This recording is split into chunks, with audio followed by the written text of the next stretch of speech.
देखो, हम तुम्हें नामदेव जी की कथा सुनाते हैं। एक बार काशी आदि तीर्थों की यात्रा करके निवृत्तिनाथ, ज्ञानेश्वर, सोपानदेव, मुक्ताबाई, नामदेव और गोरा कुम्हार जी के घर ये सब बड़े बड़े संत बैठे हुए थे।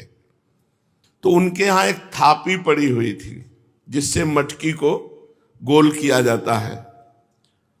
मुक्ताबाई ने ऐसे थापी उठाई और गोरा कुम्हार से कहा, चाचा जी ये क्या वस्तु है?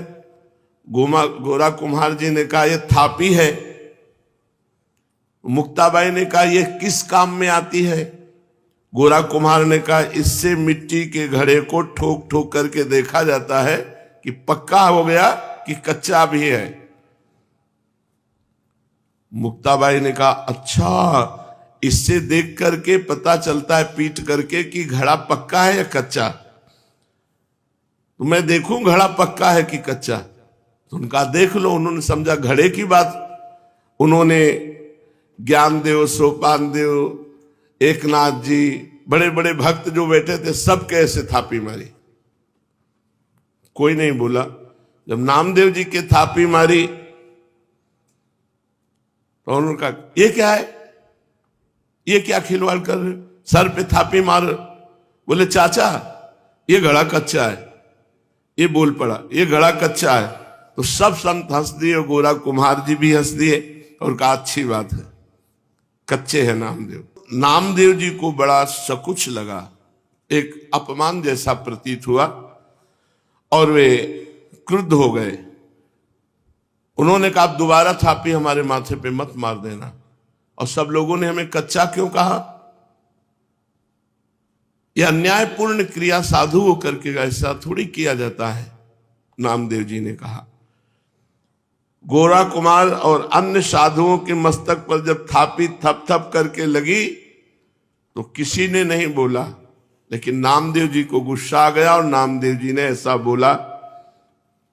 गोरा कुम्हार जी ने कहा, यह कच्चा घड़ा पक्का है, मतलब इसमें संशय नहीं है, नामदेव जी कच्चे साधु हैं। अब उनको और सब संतों के बीच में ऐसा जब कहा तो हृदय में बड़ा चुभा। ठाकुर जी के पास वो एकांत में गए विट्ठल भगवान से, और विट्ठल भगवान से कहा कि सब लोग हमको कच्चा कह रहे हैं, तो मैं कहां से कच्चा हूं? कह रहे तुम्हारे अंदर अभिमान है। हमने वहां सभा में पूछा कि तुम कैसे कह सकते हो मैं कच्चा हूं? तो हमें जब भगवान साक्षात हमसे बात करते हैं तो कच्चा कैसे? तो उन्होंने कहा, तुम निगूढ़ा हो, तुमने अभी तक गुरु नहीं बनाया, इसलिए तुम कच्चे हो। तो मैं आपसे ये पूछ रहा हूं कि गुरु का कार्य क्या होता है? आपसे मिला देना हो। आप रोज हमसे बात करते हो, तो हमें गुरु की क्या आवश्यकता है? नामदेव जी ने कहा। तब विट्ठल भगवान ने कहा कि जो संतों ने निर्णय किया वो सच्चा निर्णय किया है, तुम अभी कच्चे हो। अब तो और जलन पैदा हो गई। अभी तक तो संत कह रहे थे, भगवंत भी कह रहे हैं, तो प्रभु बताओ मैं पक्का कब होऊंगा? क्योंकि मैंने आपके सिवा किसी को कुछ नहीं माना, आप ही सब कुछ हमारे हो। देखो, जब तक तुम गुरु को स्वीकार नहीं करोगे तब तक तुम चाहे हमारे गले लगो, हमसे बात करो, हमारे संग खेलो, तो भी तुम कच्चे ही रहोगे। तुम्हें किसी मनुष्य देहधारी पुरुष को गुरु रूप स्वीकार करके उसके सम्मुख साष्टांग दंडवत होकर उसकी शिक्षा ग्रहण किए बिना तुम पक्के साधु नहीं हो सकते। क्योंकि तुम्हारा अहंकार जो कहते सुरक्षित है। जब गुरुदेव के चरणों में साष्टांग लौटोगे और उनके वचन सुनोगे तब तुम्हारा अहंकार नष्ट होगा। अतएव तुम गुरु का वर्ण करो। तो नामदेव जी ने कहा कि प्रभु मैं कहां गुरु खोजूं, किसको गुरु बनाऊं?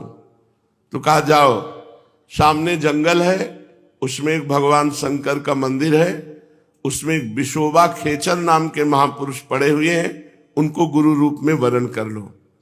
वहां गए, बड़ी विचित्र दशा देखी।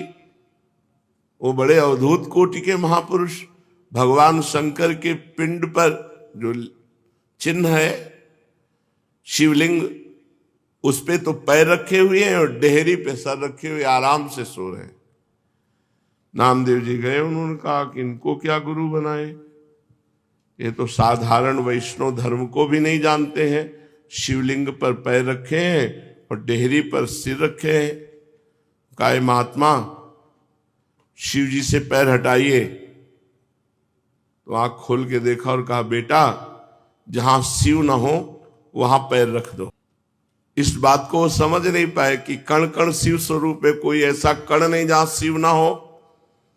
उन्होंने पैर पकड़ा और हटाया, जे ही हटाया तो वहां दूसरा शिवलिंग, जिधर हटाते उधर शिवलिंग, क्योंकि सिद्ध महापुरुष ओहो चरणों में गिर गए। कहा बेटा कोई कण ऐसा नहीं जहां भगवान ना हो। बस नामदेव जी के हृदय में ये बात बैठ गई। नामदेव जी ने विश्वोबा जी के चरणों में आत्मसमर्पण कर दिया। एक दिन एक कुत्ता वो ठाकुर जी के लिए भोग बना रहे थे, रोटी बना के ऐसे रखी, घी गरम कर रहे थे, वो रोटी लेके भागा। गुरुदेव की बात याद आई, कोई कण ऐसा नहीं जहां श्री भगवान न हो। तो कुत्ते में भी भगवान है। कटोरा घी का लेके पीछे भागे चले जा रहे, प्रभु रूखी मत खाओ, घी चुपड़ा लो, नाथ अब हमसे छुप नहीं सकते, गुरुदेव की कृपा हो गई, आप ही हो। कुत्ते में भगवान को ढूंढ लिया। भगवान विट्ठल भगवान कुत्ते से प्रकट हो गए और कहा देखा गुरु कृपा देखी, मैं ही मुक्ताबाई के हृदय में बैठकर तुम्हारे थाप मार रहा था, तो तुमने मुक्ताबाई में मुझे न देखकर मंदिर में आके शिकायत की, और आज गुरु कृपा हो गई तो कुत्ते में तुमने मेरे को पा लिया, कुत्ते में मेरा साक्षात्कार कर लिया। तो गुरु कृपा विशिष्ट है। गुरुकुल स्टोरीज, भक्ति भी मस्ती भी।